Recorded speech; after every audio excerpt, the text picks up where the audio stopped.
Цэдэнбал Филатова 2 1-р бүлэг би Орос авгайл авна 10-р хэсэг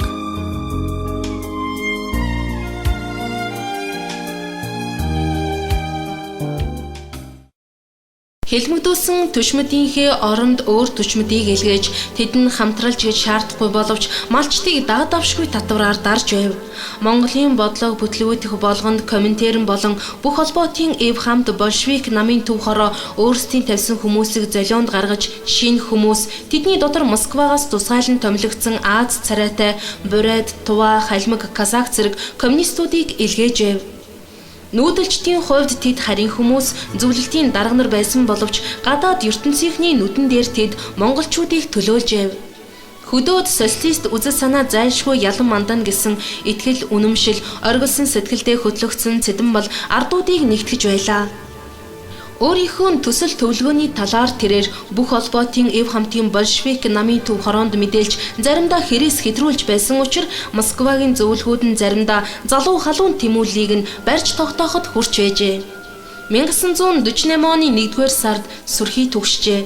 Цэдэнбалын загталд хамтын аж ахуй буюу арцэл нөхөрлөлийг байгуулах явдлыг эмгэг бүхнийг эдгээх эм мэтээр үзжээ. Зөвлөл социалист бүгд найрамдах холбоод улсын практикт зөв гэдэг нь батлагдсан энэхүү арга хэмжээг хэрэгжүүлэхэд зарчмын хувьд татгалзах зүйл үгүй ч түүнийг яаран хийх хэрэггүй гэж үзэж байна. Ийм нэгдлүүд нь дунд чинээний хүнд ашигтай. Гэтэл тэдгээр нэгдэлд баян ардуудын малыг хурааж нийлүүлэхгүй юм бол тэдгээр нь 5-аас 10 юм уу? Эсвэл 30-аас 50 толгой малтай ядуу ардад юу өгөх юм бэ? Хэрэв мянгат малчдын мал хөрөнгийг хураах юм бол ардуудын дундаж давхаргийн дээд хэсэг нь эсэргүүцэн ийм арга хэмжээ явуулах нь уучлж болшгүй зүүнний нуглаа болох бөгөөд хэрэв тэгэх юм бол Монгол орон малын гаралтай түүхийд нийлүүлэгчийн хувьд он удаан жилээр жагсаалаас гарч улс төрийн хүндрэл бэрхшээлийн талаар бүрч яриха болъё гэжээ. Монголчууд хувь заяандан гомдож юмыг дэврэн ярих дургүйч гэсэн хошин өнгө аястай өгүүлсэн дурсамж нийгэм журмыг хүчээр нэвтрүүлж байсан хөдөөгийнхний эмгэнлийг төсөөлөхөд нэмэр болох үзээ. Залуу Дамдын сүрэн Монгол ардын хувьсгалт намын 8-р их хурлын бичээч байжээ. Үг хэлж байгаа хүмүүс эндэр дээр гарч ирээд нийгэм журмыг аль болохоор түргэн байгуулахыг шаардаж байв. Гэнэтхэн хин нэгэн бичээчийг хуруугараа зааж энд баяны хүү сууж байна. Энэ энд байх ёстой хүмүүн үү? Их хурлаас хөө гэжээ. Гэтэл Дамдын сүрэн тэр үгийг нь бичээд л сууж байж өөр бичиг үсэгтэй хүн байсангүй. Дамдын сүрэн их хурал дээрээс шууд хөдөөд коммун байгуулахаар томилон явуулжээ. Тэрээр ардуудыг гуйж ятгах жагаад хамаг малыг нь нэг газар цуглуулсанд 1200 толгой болжээ. Тижэл гэхээр юм байсангүй, хадлан авах багаж байхгүй, зун нь хамаг ногоон арцээлийн малын хөлд талхлагдсан байлаа. Малчин хүний хүү Дамдын сүрэн тэр мал онд орохгүй гэдгийг мэдж байв. Хээр тал цасан хөнчлөөр хучигдахаас өмнө тэрээр айл 200-аас 250 толгой мал тарааж маллуулжээ. Тэгтэл чин намайг аймгийн төв дээр дууддаг юм байна. Чи хорлон сүйтгэгч, чи хамтрал тараасан гэж байна. Би шоронд оролгүй хөөгдөөд салсан минь зол болсон шүү гэжээ. Хөдөө талаар бичиг үсэг мэдэхгүй ухуулагчид давхилдаж ардуудыг малаа хамт бэлчээж, хамт амьдарч, хамт унтцгаахыг уриалж байв. 16 настай Ширэн Дэвийг түргэвчилсэн курс төгсгөөд чулууд суманд коммуны даргаар явуулжээ. Коммуны төв гэдэг нь Хийдийн ханны нөмөрт барьсан 3 гэр. Нэг гэрт нь улаан булан, хоёр дахьт нь номын сан байв, гурав дахьт нь нутгийн феодлоос хураасан гэр байсан бөгөөд тэрнийг коммуны даргад өгчээ. Ойлгохтой гутал хувцас гэхээр юмгүй Ширэн Дэвийг шар торгон жинтүүн дээр суулгаж тэрээр удирдах эхэлжээ.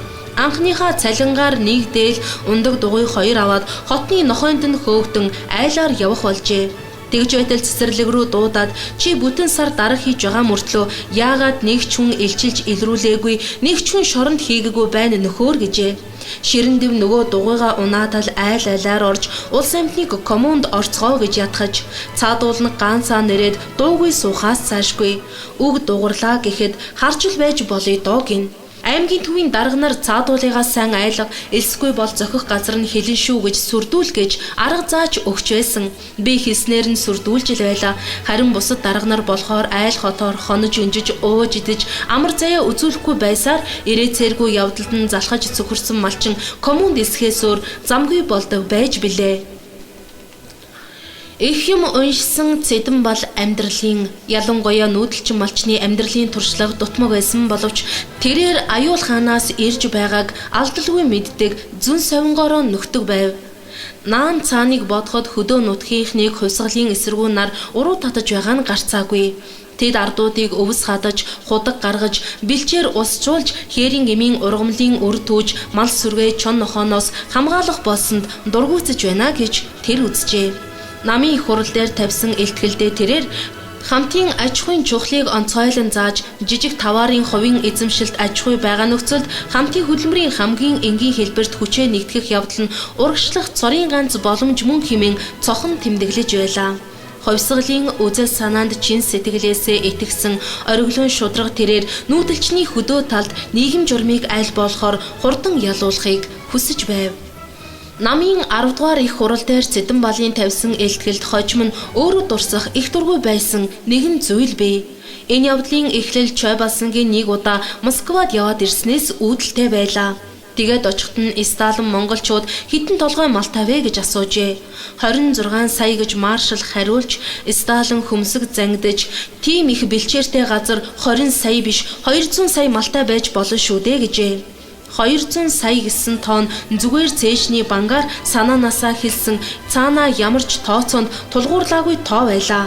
Гэтэл Сталинг биширдэг жолоодогчийн зааварт огтгонч эргэлздэггүй Чойбасан тэр тоог өөрт нь тавьсан практик зорилго гэд бодчихжээ.